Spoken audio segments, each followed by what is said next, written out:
Master, may I come in?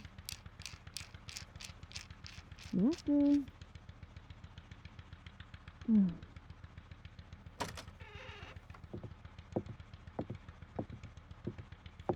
Master, if I may, I'd like to have a conversation with you.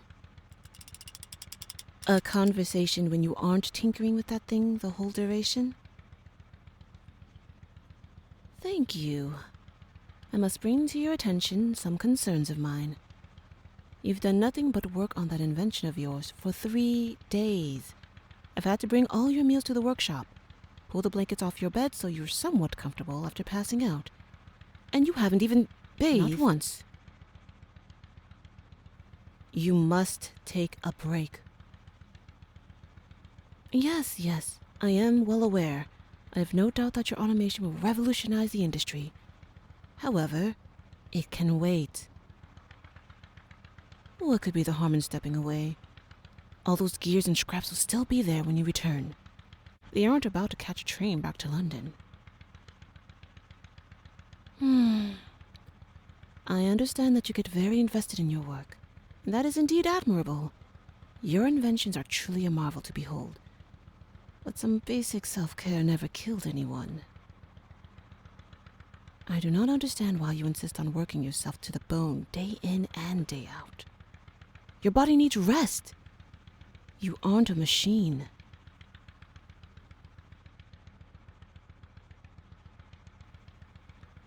Master, I'm going to speak to you as clearly as possible.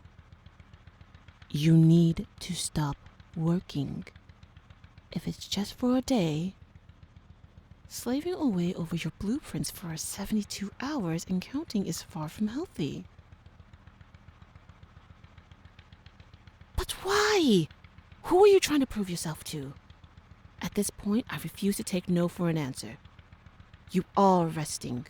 I simply cannot stand watching you rot away in this workshop any longer. You are well aware of how sought after my services are. If I were to quit, there are countless noble houses that would compensate me more for the same level of work. However, I do not wish to do that. I am not speaking to you as a maid, but as a companion. So listen closely. You do not need to be productive every waking hour of the day in order to be worth caring about. Moments spent in rest are still important. In fact, they may be even more important than the time you use assembling parts of your workbench. Those restful moments are where your soul, the very core of your being, is nurtured. So please, take a break. I beg of you. Thank you. It's good to see that you finally come to your senses. I'll run you a bath and pull out some fresh clothing. Everyday clothing, not those ash-soaked rags you use when laboring.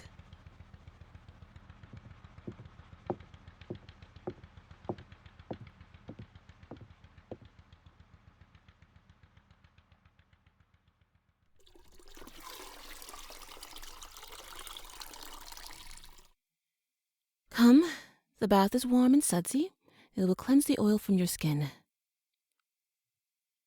Yes, your skin is coated in oil. If I didn't know any better, I'd say you were a miner who just emerged from the earth itself. Now, please disrobe and enter the bath.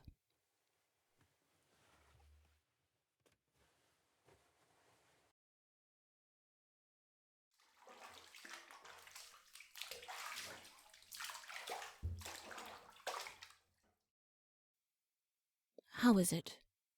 Too hot? Wonderful.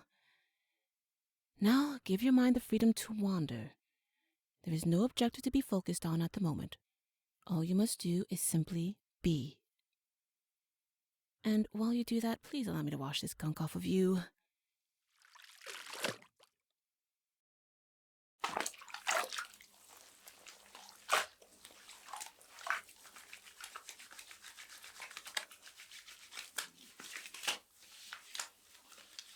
Yes, Master? No, I will not allow you to speak about your work for the remainder of the day. I care not if you need my opinion. You have the capability of asking tomorrow. And what on earth is the substance on your hands? Copper dust.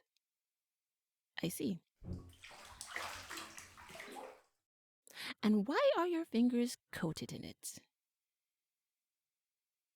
Should you really be sanding your automation's outer plating when the internal components are not yet finished? And these necessary parts haven't even arrived yet? They're still en route. This is exactly what I meant when I said you have no need to be productive all the time. It only leads you to performing busy work that will not matter in the end. You'll likely need more wax copper to form a bigger shell. These inventions of yours are rarely as compact as you initially designed them to be. Please forget I said anything. I told you not to discuss work, and I shall not either. No speaking of your automations until after you eat breakfast tomorrow morning. Am I clear? Lovely. Yes. I mean no offense, but what kind of question is that? I apologize for laughing, Master. Still, it is rather strange question. There is no step-by-step guide on how to relax. You simply do. And that right there is your problem. You've no idea how to enjoy yourself. This is why you forcefully engross yourself in menial tasks long after you should have turned in for the day. Indeed, I said I would not speak of it. My mistake. But if you really must know all you do is something you enjoy, allow your mind to get engrossed in that and you'll forget all about your responsibilities.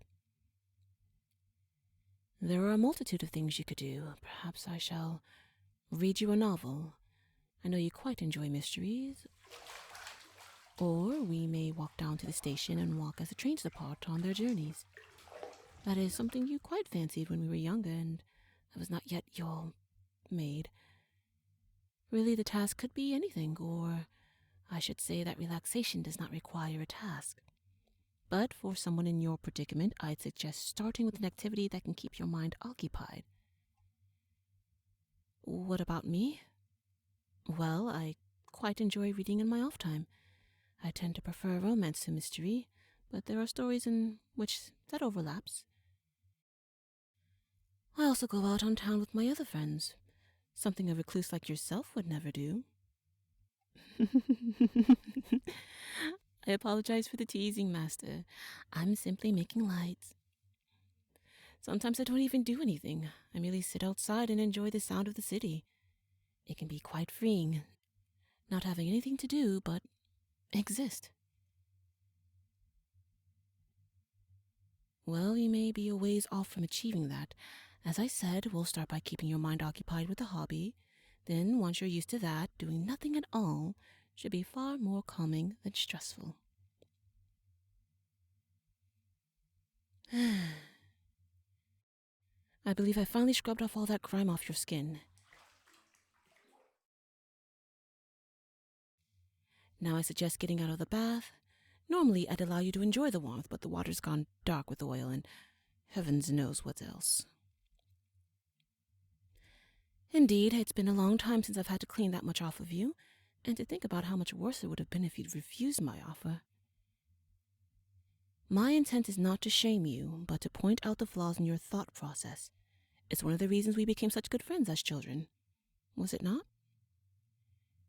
Had it not been for me, your first creation's boiler would have blown your grandfather's shop to bits. I still remember it like it was yesterday. And I may not be a technological genius, but I have common sense.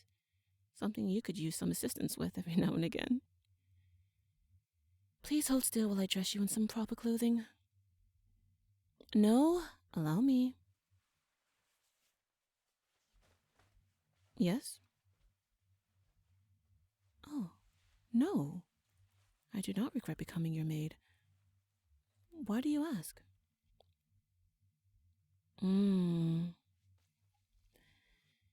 Indeed, it has shifted our relationship, but as I said earlier, I still consider you a companion.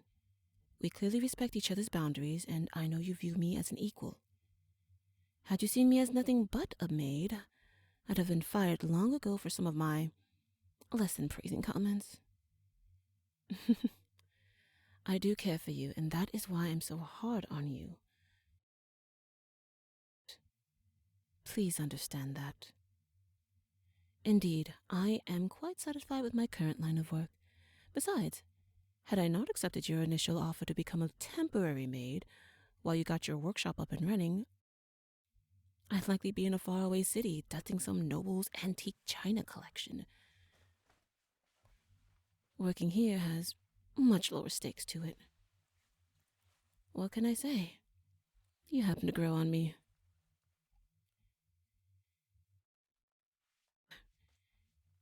Now you look quite presentable, if I do say so myself. That is up to you. What do you think would most aid your relaxation? Very well. What book would you like me to read? One from my personal collection. Are you sure? I appreciate that. You're still quite thoughtful underneath that stubborn exterior. Of course, I shall be back in a moment. Until then, I suggest taking a look outside. See what you've been missing these past few days.